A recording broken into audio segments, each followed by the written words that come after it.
দীর্ঘ বন্ধের পর রোববার প্রথম দিন রাজধানীর স্কুলগুলোতে শিক্ষার্থীদের উপস্থিতি ছিল স্বাভাবিক সময়ের চেয়ে কিছুটা কম। গরম নিয়ে সতর্ক শিক্ষা প্রতিষ্ঠান। অভিভাবকরা মনে করছেন পাঠদানের সময় কমিয়ে আনা উচিত।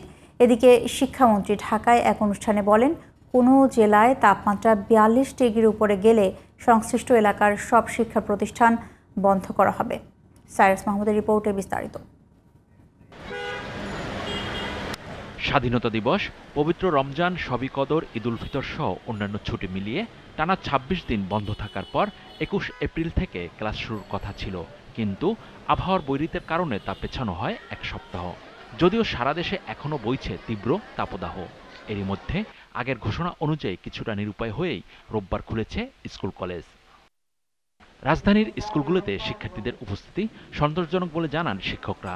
দীর্ঘদিন বন্ধের পরে স্কুল খোলায় শিক্ষার্থীরা উচ্ছ্বসিত উল্লেখ করে তারা বলেন, গরমে যাতে শিক্ষার্থীরা অসুস্থ হয়ে না পড়ে সে বিষয়ে সতর্ক রয়েছেন তারা। দীর্ঘ ১ মাস পরে স্কুল খুলল। স্কুল মানে আনন্দ, স্কুল মানে খুশির বন্যা। বাচ্চাদের কোনো ধরনের সমস্যা হয় নাই, বাচ্চাদের উপস্থিতি অত্যন্ত ভালো ছিল এবং আমার মনে হয় আগামী দিনে শতভাগ উপস্থিতি হবে বাচ্চাদের। ২-১ দিনের ভেতর শিক্ষার্থীদের উপস্থিতি আরও বাড়বে বলে মনে করেন এই শিক্ষা কর্মকর্তা। শিক্ষার্থীদের মধ্যে আনন্দ ছিল। দীর্ঘদিন পর তারা তাদের সহপাঠীদের সাথে মিলিত হতে পেরেছে, শিক্ষকদের সাথে। তারা খুবই আনন্দমুখরভাবে তারা আজকে ক্লাস করেছে। অভিভাবকদের মতে পাঠদানের সময় আরও কমিয়ে আনা উচিত। আমি চাচ্ছিলাম যে অনলাইনে ক্লাস হোক, এটা সবচেয়ে সুবিধা হতো। যদি ওদের 5 দিন বন্ধ ছিল, 5 দিনে অনলাইনে ক্লাস হয়েছে। আমি চেয়েছিলাম যে এটাই কন্টিনিউ হোক।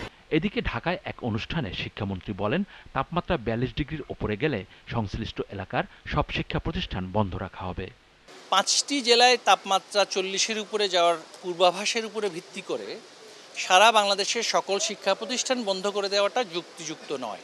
জেলা পর্যায়ে যদি ৪২ ডিগ্রি সেলসিয়াসের উপরে যদি সেখানে যায়, সেখানে জেলা প্রাথমিক শিক্ষা অফিসার আছে, জেলা মাধ্যমিক শিক্ষা অফিসার আছেন, তারা আঞ্চলিক পর্যায়ে আলোচনা করে সেই জায়গার প্রতিষ্ঠানগুলোকে সেটা বন্ধ রাখতে পারেন এবং সময়সীমাটাও পরিবর্তন করতে পারেন। এটা অঞ্চল ভেদে হোক। Cyrus Mahmud, GTV news, Dhaka.